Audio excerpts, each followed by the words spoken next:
So what types of mentors are there, and what roles does a mentor take? That's what we're going to consider in this session. By the end of this session, you'll be able to identify different types of mentor, analyse the roles that a mentor may take, and evaluate the roles that will be fulfilled by different types of mentors. There are many types of mentor. Kay and Hines identify 8 types. These are educational learning mentors. So mentors are now used in schools, colleges and universities. Learning mentors will help students, particularly those who have things that are creating barriers to their learning. Then there's induction mentors. Organisations are now seeing the value of appointing mentors to new members of staff or to those members of staff that are taking on new roles. Then there are training mentors. These mentors are appointed to help people who are undergoing training programs. It could be something like an apprenticeship or maybe a leadership training program. The mentors are there to help the person implement the training and use it in their roles. And similarly, there are professional qualification mentors. This is a mentor that will be someone who helps a person get a professional qualification. Some professional institutes require this, and others will recommend having an experienced, already qualified person to support them. For example, I'm a member of the Chartered Institute of Personnel and Development, and our local branch has a mentoring scheme which puts clients and mentor in touch with each other. Then we have what Kay and Hines define as mainstream mentors. This is the type of mentor that's found in many organisations and is there to support a person at a particular time in their career, perhaps during times of change, or for those who may not have received much formal training. Then there are executive mentors. These mentors provide support for senior managers in organisations. At this level, directors and executives often value having someone to reflect with and discuss their work with. Then there are expert mentors. This is where a mentor is appointed for his or her specialist knowledge in a subject. I used to be part of a team of volunteer business mentors, and our role was to help people starting up their own businesses or those running small businesses.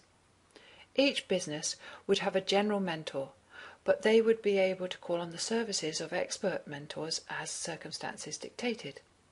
So, if sales were not going so well, a mentor with marketing experience would go and support the business for a while. And finally, we have what Kay and Hines call general mentors, and this category covers all other mentoring opportunities.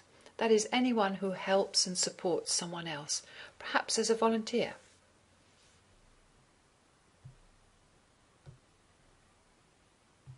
There are also different ways in which mentoring can be carried out. It could be face-to-face, phone, or e-mentoring, or a combination of these depending on needs.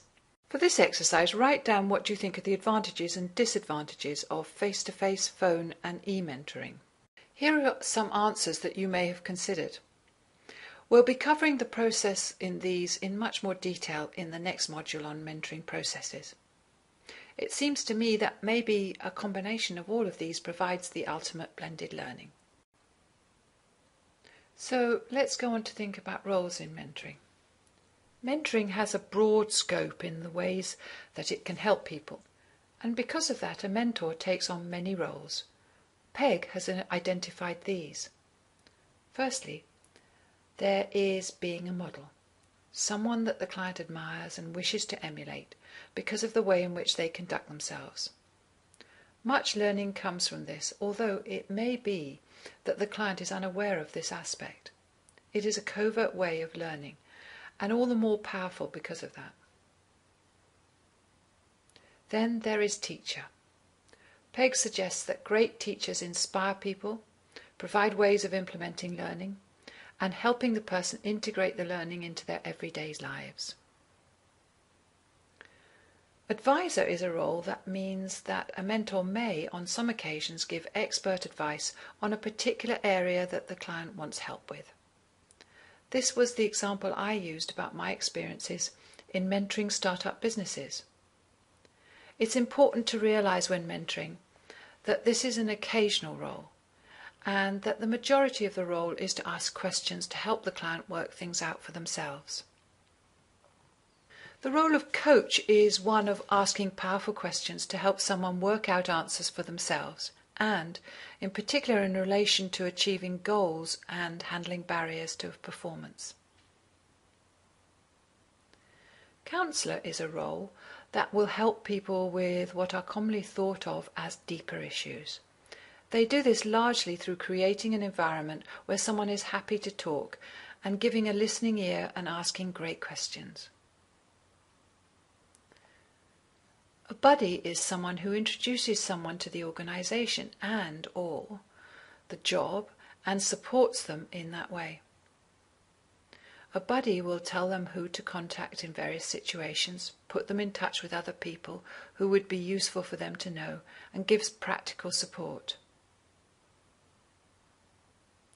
And finally, the role of leader means inspiring someone to be at their best and to do their best. This is an important role for a mentor, and often the key motivator for the mentors themselves. We explored Clutterbuck's diagram of the 2 dimensions of helping in the session on What is Mentoring. He also uses this model to explore different roles in helping.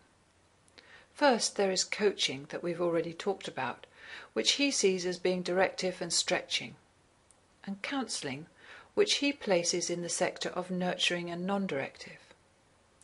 Then there is guiding, which we've already discussed in terms of being an advisor, which fits into the directive and nurturing section.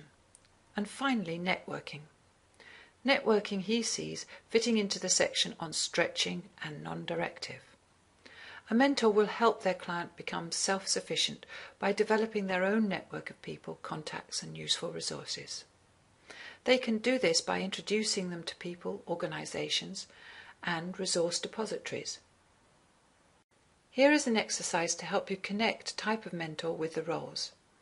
Consider the different types of mentor, and for each one suggest what would be the predominant roles which that type of mentor would take.